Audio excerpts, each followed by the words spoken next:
सीखें, आओ उर्दू सीखें। आओ उर्दू सीखें, आओ उर्दू सीखें। उर्दू हरूफ या उर्दू अल्फाबेट 51 है। पहले ये 36 हरूफ देखिए। अलिफ, बे, पे, ते, टे, से, जीम, चे, हे, खे, दाल, डाल, दाल, रे, रे, जे, जे, सीन, शीन, सौद, जौद, तोए, ज़ोए, आइन, गैन, फे, काफ, काफ, गाफ, लाम, मीम, नून, वाव, हे, ई, ए। अब ये 15 हरूफ देखिए। भ, फ, थ, ठ, झ, छ,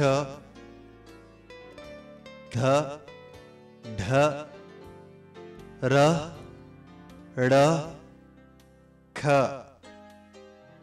घ, ल, म्ह, न्ह। आपने देखा उर्दू अल्फाबेट्स में बुनियादी हरूफ 2-4 ही हैं, जैसे बे, जीम, दाल, रे, सीन, सौद, तोए, आइन। बाकी सब नुक्तों का खेल है। आप जानते होंगे कि उर्दू में हरूफ मिलाकर लफ्ज बनाए जाते हैं, जैसे हम, सब, एक, हैं। मिलाकर लिखने के लिए उर्दू हरूफ या अल्फाबेट्स को 3 जुमरों में बांटा जा सकता है। एक उफकी या हॉरिजॉन्टल हरूफ, जैसे बे, पे, ते, टे, से, तोए, ज़ोए, फे, काफ, गाफ, मीम, नून, हे, ई, ए। इनकी खासियत यह है कि ये दूसरे हरूफ से जुड़ने के लिए कट जाते हैं। कटकर इनकी शक्लें यूं बन जाती हैं। सिर्फ तोए और ज़ोए जूं के तू रहते हैं। कट जाने के बाद ये दूसरे हरूफ से कुछ इस तरह जुड़ते हैं। पे, ते, बुत, ते, बे, तब, काफ, पे, कब, पे, काफ, पक। 2 उमूदी या वर्टिकल हरूफ, जैसे अलिफ, दाल, डाल, दाल, रे, रे, जे, जे, वाव। इनको आसानी से लफ्ज उर्दू से याद रखा जा सकता है। इनकी खासियत ये है कि ये तमाम हरूफ से मिलते हैं, मगर ये खुद दूसरे हरूफ को अपने पास आने नहीं देते। जब अलिफ बे से मिलना चाहता है तो वो बआसानी इससे मिल जाता है, लेकिन जब बे अलिफ से मिलने के लिए इसके करीब आता है तो वो इसे धक्का देकर परे हटा देता है। यही हाल दूसरे खड़े हरूफ दाल, डाल, दाल, रे, रे, जे, जे और वाव का है। रे काफ से मिलने जा रहा है। देखिए कितनी आसानी से मिल रहा है, मगर जब काफ रे से मिलना चाहता है तो रे इसे परे हटा देता है। वाव खे से मिलने जा रहा है और देखिए वो मिल रहा है, मगर जब खे वाव से मिलना चाहता है तो वो इसे परे हटा देता है। लफ्ज फरमान में देखिए कि रे मीम से और अलिफ नून से नहीं मिल रहा है। लफ्ज टमाटर में अलिफ टे से नहीं मिल रहा है, जबकि रे टे से मिल गया है। खड़े हरूफ की एक खासियत ये भी है कि जब ये भी लफ्ज बनते हैं तो एक दूसरे से नहीं मिलते, जैसे उर्दू, दवा, जरा, राम। 3 दायरे वाले हरूफ। इनकी खासियत ये है कि दूसरे हरूफ से जुड़ने के लिए इनके दायरे कट जाते हैं। जैसे कट जाने के बाद ये हरूफ कुछ इस तरह बन जाते हैं। अब ये दूसरे हरूफ से मिलने के लिए तैयार हैं। जीम, बे, जब, सीन, रे, सर, शीन, काफ, शक, आइन, काफ, लाम, अक्ल, हे जीम हज वगैरह। चुनांचे इतना याद रखिए, उफकी दायरे वाले हुरूफ सबसे मिलते हैं और सब इनसे मिल जाते हैं, जैसे तू, तुम, मैं, हम वगैरह। अलबत्ता उमूदी या वर्टिकल हुरूफ से सब मिलते हैं, वो किसी को नहीं मिलाते। आखिरी बात ये, उर्दू में अल्फाज का आखिरी हर्फ पूरा लिखा जाता है, जैसे जब का बे, तुम का मीम, मैं का नून और तक का काफ पूरा लिखा गया है। उर्दू पढ़ने के लिए इन आवाजों का ख्याल रखना जरूरी है। जबर आ, जेर ई, पेश उ।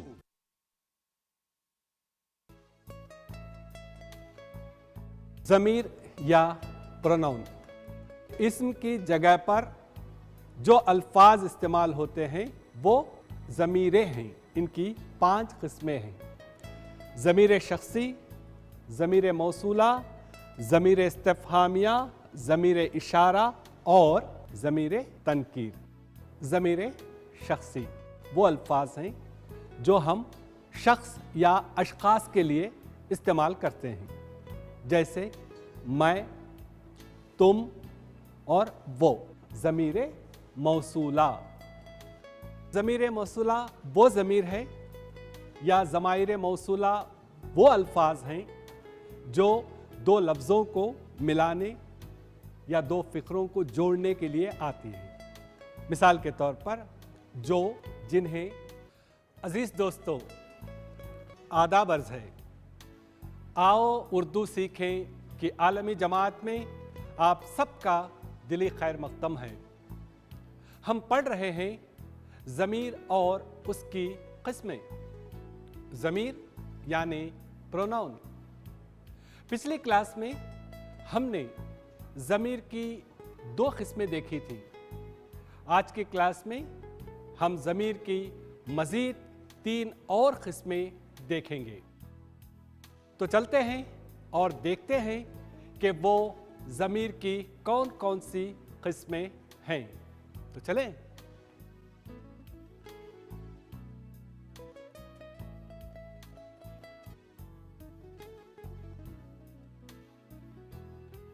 दोस्तों, हमने अपनी पिछली क्लास में देखा था कि ज़मीर क्या है और उसकी 2 किस्में यानी ज़मीर शख्सी और ज़मीर मौसूला 2 किस्में हमने देख ली हैं।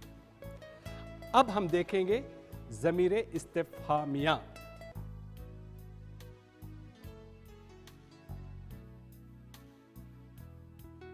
ज़मीर इस्तिफ़हामिया क्या है और उससे मुतालिक कौन कौन से अल्फाज बतौर ज़मीर इस्तिफ़हाम इस्तेमाल होते हैं, ये सब हम देखेंगे थोड़ी देर के बाद। पहले कुछ आप लोगों की ज़हानत का इम्तिहान ले लें, उसके बाद आगे बढ़ें। एक सवाल आप लोगों से पूछना है। हमारे यहाँ कुछ रिसर्च स्कॉलर्स के पास एक जुमला है जो अक्सर कहते रहते हैं, देखें क्या आपको उसका मतलब मालूम है या नहीं। वो कहते हैं, एक हस्बैंड 5 वाइफ्स। क्या आपको इसका मतलब मालूम है? एक हस्बैंड 5 वाइफ्स। एक शौहर 5 बीवियां। अरे आप तो उसका मतलब बोल रहे हैं, उसका मतलब वो नहीं है, उसका मतलब तो कुछ और है। आप में से कोई बता सकेगा? नहीं? हाँ बताइए। शौहर यानी हम, बीवियां यानी हमारे ऑर्गन्स। वाह, बहुत अच्छा जवाब आपने दिया। शौहर यानी कि हम और वाइफ्स का मतलब है हमारे 5 ऑर्गन्स। बहुत आपने ठीक सोचा, लेकिन हमारे रिसर्च स्कॉलर्स के पास इसका मतलब ये नहीं है। हमारे रिसर्च स्कॉलर्स के पास इसका मतलब कुछ और ही है। मैं पहले वाइफ्स को लिख देता हूं, उसके बाद आप उनके हस्बैंड के बारे में कहिए। तो पहली वाइफ जो है वो है व्हाट। दूसरी वाइफ क्या होगी? एक और सवाल, व्हाट। चलिए, व्हेन। एक और वाइफ है, कौन बताएगा? वाई। वाई, बिल्कुल सही कहा आपने। एक और वाइफ, वेर। वेर, बिल्कुल सही कहा आपने। एक और वाइफ है, हु। हु। 1 2 3 4 और 5 वाइफ्स हो गई। अब सवाल यह है कि इनके हस्बैंड साहब कौन है? एच कौन है? कौन बताएगा? H, husband. हाउ। बिल्कुल सही कहा। तो जैन, आपने बिल्कुल ठीक से पहचाना, यहां हस्बैंड एक है और वो एच है। अगर आपको किसी भी चीज़ की तहकीक या रिसर्च करनी है तो फिर आपको ये सवालात आपके साथ होनी चाहिए। इनकी बुनियाद पर आप किसी भी चीज़ की तहकीक कर सकते हैं। खैर, ये तो बात रही अंग्रेज़ी ज़बान की। उर्दू में इनके इक्वलेंट क्या हैं? उर्दू में इनके जो मुतबादिल अल्फाज हैं वो क्या हैं सवाल करने के लिए? जैसे आप बताइए, व्हाट के लिए क्या, व्हेन के लिए कब, जी, वाई के लिए क्यों, शाबाश, वेयर के लिए कहाँ, बहुत अच्छे, हु के लिए कौन, और हाउ कैसे। आपने तमाम सवालात के सही सही जवाबात दिए। तो ये है सवालात जिनकी बुनियाद पर हम तहकीक करते हैं, जिनकी बुनियाद पर हम सवाल पूछते हैं। इन तमाम सवालात में से कौन सा सवाल अहम है? जी हाँ, देखिए, एक बहुत बड़ा अहम सवाल है। इससे पहले कि मैं जवाब दूं, आप सोचकर बता सकते हैं कि इतने सवालों में से सबसे अहम सवाल कौन सा है? What, when, why, where, who या हाउ? हाउ। हाउ, जी नहीं। इसमें सबसे अहम सवाल है व्हाई, क्यों। क्यों सर? इन्होंने भी फिर मुझे पूछा क्यों सर। इसीलिए अहम है कि हम कोई चीज़ देखते हैं तो हमें पहला सवाल उभरता है कि ऐसा क्यों हुआ, और उसी के पीछे जाते हुए हम उस चीज़ के तह तक पहुंच जाते हैं। तो क्यों सबसे अहम सवाल है। अब आइए असल बात की तरफ, और वो ये है कि ज़मीरे इस्तिफ़हाम मियाँ किसे कहते हैं? तो ज़मीरे इस्तिफ़हाम यानी कि सवाल करने के लिए आने वाली ज़मीर को ज़मीरे इस्तिफ़हाम कहते हैं, क्योंकि इस्तिफ़हाम का मतलब है सवाल। सवाल, तो सवाल करने के लिए जो अल्फाज इस्तेमाल होते हैं ज़माइरे इस्तिफ़हामिया कहलाती हैं, सवाल पूछने के लिए जो आते हैं। अब ऐसा करते हैं, मैं एक किताब आपको दिखाता हूं। अब आप सोचकर बोलिए कि एक किताब को आप देखते हैं तो आपके जहन में क्या क्या सवालात उभरते हैं। आपको सवाल उभरना चाहिए। इसको आप एक सब्जेक्ट समझिए, इसको किताब मत समझिए, बल्कि आपको इसे एक सब्जेक्ट समझिए।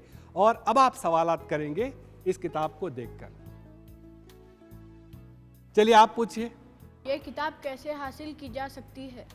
हाँ, बिल्कुल सही कहा अब्बास आपने कि ये किताब कैसे हासिल की जा सकती है, एक अहम सवाल है। कोई और सवाल आप पूछना चाहेंगे? ये किताब किसकी है? हाँ, ये बहुत अहम सवाल है कि ये किताब किसकी है, किसने इस किताब को लिखा है। आप कुछ पूछना चाहेंगे? ये किताब कब लिखी गई? हाँ, ये भी एक अच्छा सवाल है। ये किताब कब लिखी गई? आपको? इस किताब का मुसन्निफ कौन है? हाँ, किताब कब लिखी गई, किताब का मुसन्निफ कौन है, ये चंद एक सवालात हैं। कोई और सवाल इस सिलसिले में? ये किताब कहाँ से आई? ये भी एक सवाल है कि किताब कहाँ से आई है। आप सिर्फ इतना ख्याल रखिए, ये किताब नहीं, एक सब्जेक्ट है, और ये तमाम सवालात आप सब्जेक्ट पर रखेंगे और उनके जवाब तलाश करेंगे तो वही रिसर्च है। चलिए अब हम समझते हैं कि ज़मीरे इस्तिफ़हाम क्या है। मेरा ख्याल है अब तक तो आप समझ ही चुके होंगे कि हम सिर्फ सवालात के ताल्लुक़ से बात कर रहे हैं और ज़मीर इस्तिफ़हाम का इससे कोई ताल्लुक़ है। तो अर्ज़ करूं कि ज़मीर इस्तिफ़हाम या ज़माइर इस्तिफ़हामिया वो अल्फाज हैं जो सवाल करने के लिए आते हैं, जैसे क्या, कब, क्यों, कहाँ, कौन, कैसे वगैरह। तो ये है ज़माइर इस्तिफ़हामिया। इस्तिफ़हाम का मतलब है सवाल, लिहाजा सवाल करने के लिए जो अल्फाज आते हैं वो ज़माइर इस्तिफ़हामिया कहलाते हैं। तो नाज़रीन, हमने अभी देखी ज़मीर की एक किस्म ज़मीर इस्तिफ़हामिया। अब हम देखेंगे ज़मीर की दो और किस्में, ज़मीर इशारा और ज़मीर तनकीर। लेकिन पहले ज़मीर इशारा।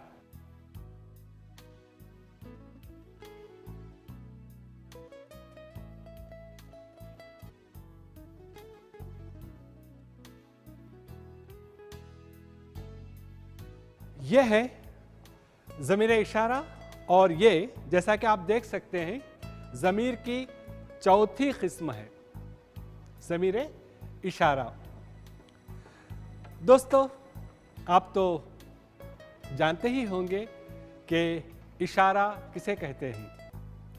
इशारा क्या है? इशारा किसी चीज़ को हाथ, आंख या किसी भी चीज़ से दिखाने को इशारा कहते हैं। उर्दू में इसके लिए दो लफ्ज़ इस्तेमाल होते हैं, एक ये, दो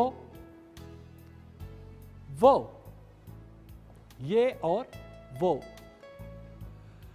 मेरा ख्याल है ये बताने की ज़रूरत नहीं है कि ये नज़दीक के चीज़ों के लिए बोली जाते हैं और वो दूर की चीज़ों के लिए इस्तेमाल किया जाता है।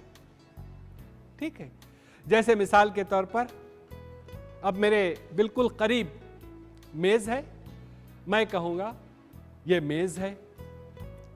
खिड़की ज़रा दूर है तो मैं कहूँगा वो खिड़की। तो ये और वो ज़माइर इशारा हैं, ये और वो।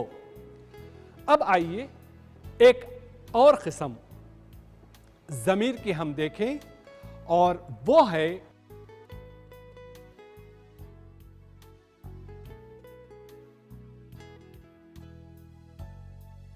ज़मीर तनकीर। आप देख रहे हैं कि ये ज़मीर की पांचवी और आखिरी किस्म है, ज़मीर तनकीर। सवाल यह है कि तनकीर क्या है? तनकीर क्या है? तो मैं समझाऊं कि कुछ चीज़ों को हम गिन सकते हैं, जैसे 4 आदमी, 15 किताबें, 8 बसें वगैरह। तो आप गिन के बोलते हैं, लेकिन कभी हम गिन नहीं पाते हैं और कहते हैं कुछ लोग, चंद आदमी, थोड़े चावल। अब यह गिना नहीं जा रहा है बल्कि मिला के कह रहे हैं। तो ऐसी ज़मीरों को कहते हैं ज़मीर तनकीर, जिनको गिना नहीं जा सकता है, जिन चीज़ों को हम गिन नहीं पाते हैं, उनके लिए जो इस्तेमाल करते हैं उन्हें कहते हैं हम ज़मीर तनकीर। उर्दू में बहुत सारे अल्फाज हैं इसके लिए, ज़मीर तनकीर के लिए, जैसे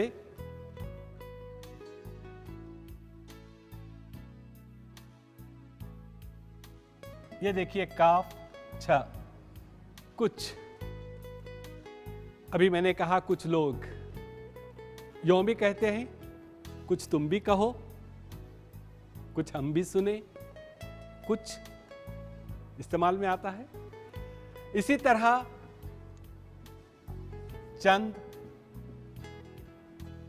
अभी मैंने कहा चंद आदमी, चंद किताबें, इन्हें जिनको हम गिनकर नहीं कह सकते हैं, मजमूई तौर पे कह देते हैं, तो उन्हें हम कहेंगे कुछ चंद। कुछ और अल्फाज हैं जैसे कोई,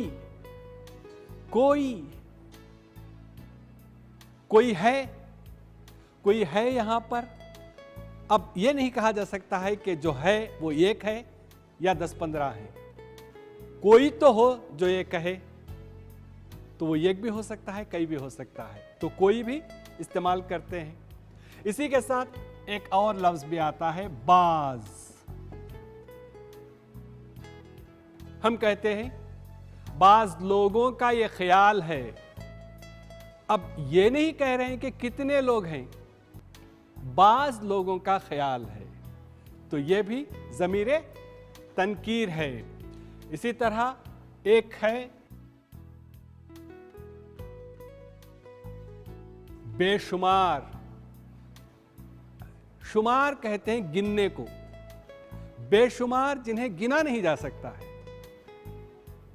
बेशुमार लोग हैं, अरे तुमने तो बेशुमार जख्म दिए, बेशुमार। इसी के साथ वाला एक लफ्ज है अनगिनत। गिनत से आप समझ सकते हैं कि यहां गिनना मुराद है। अन जिन्हें गिना नहीं जा सकता है। अनगिनत लोग, अनगिनत किताबें, अनगिनत खिदमात वगैरह वगैरह हम कह सकते हैं। अब आइए एक आखिरी लफ्ज, और वो है जिसे हम बहुत इस्तेमाल करते हैं। क्या है? बहुत। बहुत कहेंगे तो उसका ना हिसाब है ना शुमार है, बहुत हैं। तो ये हैं ज़माइर तनकीर। उर्दू में देखिए आप कितने अल्फाज हैं जो इस्तेमाल में आते हैं। कुछ, चंद, कोई, बाज, बेशुमार, अनगिनत, बहुत। और अगर आप ढूंढेंगे तो कुछ और अल्फाज भी मिल जाएंगे। तो नाजरीन, हमने आज की क्लास में ज़मीर की 3 बड़ी किस्में देखी। ज़मीर इस्तिफ़हाम, ज़मीर इशारा और ज़मीर तनकीर। हम अगली क्लास में फिर आपकी खिदमत में हाजिर होंगे उर्दू का एक नया सबक लेकर। दोस्तों, आज आपने जितनी ज़मीरें सीखी हैं उन्हें पढ़िए, दोबारा पढ़िए और दीजिए मुज़फ़्फ़र शहमीरी को यहीं पर इजाज़त। खुदा हाफिज़।